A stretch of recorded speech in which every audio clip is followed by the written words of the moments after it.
लोग आते हैं अगला सवाल। तो 8वां प्रश्न हमने हल करा था, इसका दूसरा खंड है यहाँ पर x² माइनस 3x प्लस 2। तो वही हम देखेंगे, x² का गुणांक है यहाँ पर 1, अचर पद है हमारा यहाँ पर 2, 1 और 2 की गुणा करेंगे तो उत्तर आएगा हमारा 2। 2 के ऐसे टुकड़े जिनका योग या अंतर 3 आए। तो बहुत आसान है, 1 प्लस 2, इनका योग 3 आ रहा है। तो ये हमारा रफ काम हो गया। अब हमें यहाँ पर 3 की जगह पर 1 प्लस 2 लिखना है। अब यहाँ पर एक चीज़ देख लेंगे, जो हम अब लगाना शुरू करेंगे जब हम कॉपी में अपना, तो हम सीधे सीधे समीकरण लिखेंगे प्रश्न नंबर डाल करके। तो x² माइनस 3x प्लस 2, 3 की जगह 1 प्लस 2। अब यहाँ पर देखेंगे, ये कन्फ्यूजन नहीं होना है, x² माइनस 3 की जगह 1 प्लस 2 ये हमने लिखा, या अब ये कन्फ्यूजन यहाँ पर नहीं होना चाहिए कि x² माइनस 3 की जगह अगर 2 प्लस 1 लिख दें तो क्या उत्तर अलग होगा, प्लस 2। तो यहाँ पर हम देखेंगे उत्तर अलग नहीं होगा, हम दोनों को ही लेकर के हल करते हैं। यहाँ पर बाहर है माइनस का निशान और x है, जब गुणा करेंगे तो अंदर दोनों ही माइनस के हो जाएंगे। तो हमारा आ जाएगा x² minus 1x minus 2x plus 2। यहाँ पर आ जाएगा x² minus 2x minus 1x plus 2।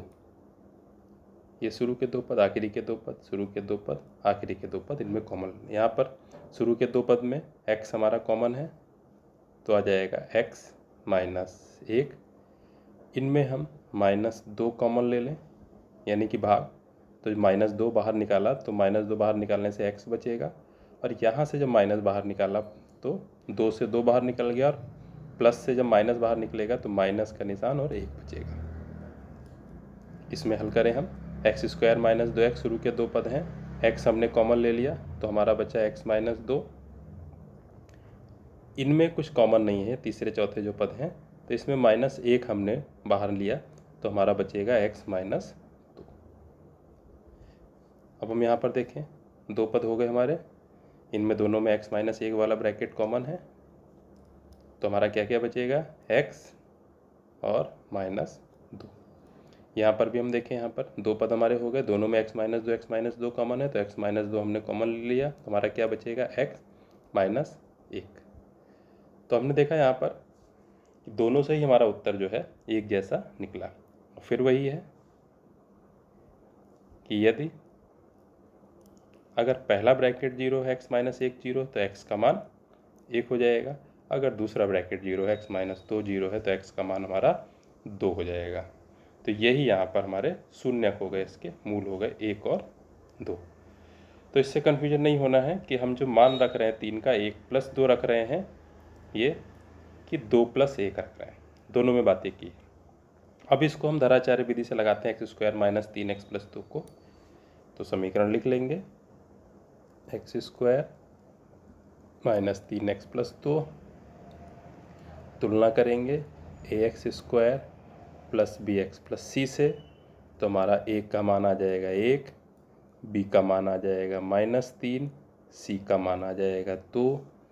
धराचार विधि से जो इसके शून्यक होंगे, यानी कि जो मूल होंगे, -b plus minus √b² minus 4ac upon 2a।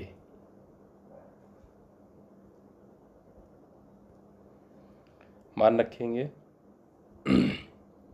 b का मान ऑलरेडी -3 है, तो -3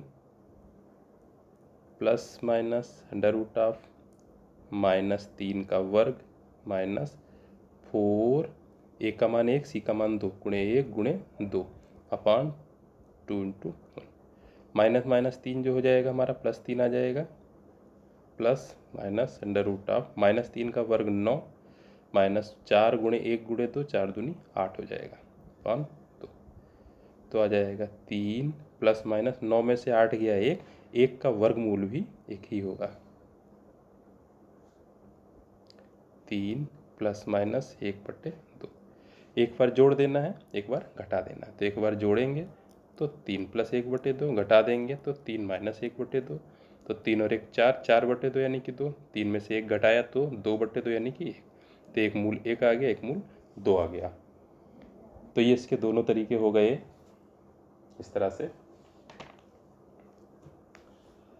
फिर हम आते हैं इसमें तीसरा सवाल।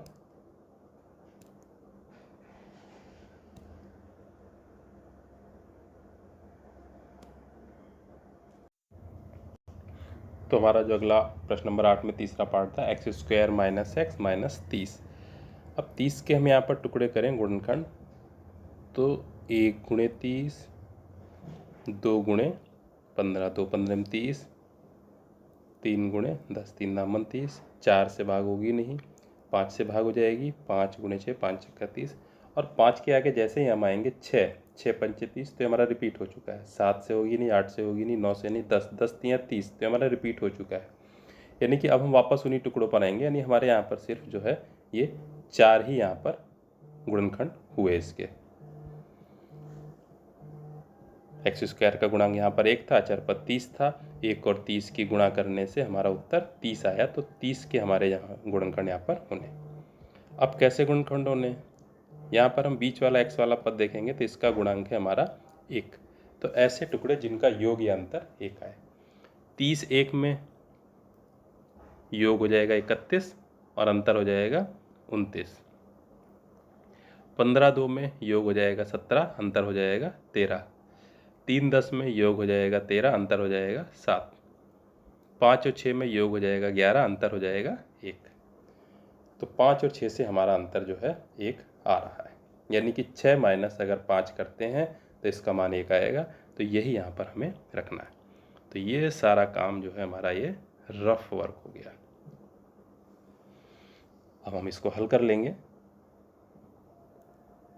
तो x² माइनस, अब इसकी जगह हम लिखेंगे 6 माइनस 5 तो x माइनस 30। अब ब्रैकेट के बाहर माइनस का निशान है, जब ब्रैकेट खोलेंगे तो अंदर के चिन्ह बदलेंगे।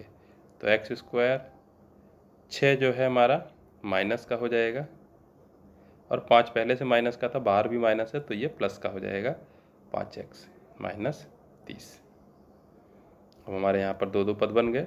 तो शुरू के 2 पदों में x कॉमन है तो हमारा आ जाएगा x माइनस 6। बाद के 2 पदों में 5 कॉमन है तो x माइनस, और 30 से 5 कॉमन का मतलब भाग, तो 5 छक्का 30, 6। तो हमारा x माइनस 6 दोनों ब्रैकेट दोनों पदों में शुरू में कॉमन है। तो x माइनस 6 हमने जब कॉमन ले लिया तो बचा हमारा x प्लस 5। अगर x माइनस 6 जीरो होता है तो x का मान आ जाएगा हमारा 6, और x प्लस 5 अगर जीरो होता है तो हमारा x का मान आ जाएगा माइनस 5। तो यहाँ पर हमारे यही 2 शून्यांक हो गए, शून्यक हो गए 6 और माइनस 5। अब इसको अगर हम धराचार्य विधि से लगाएं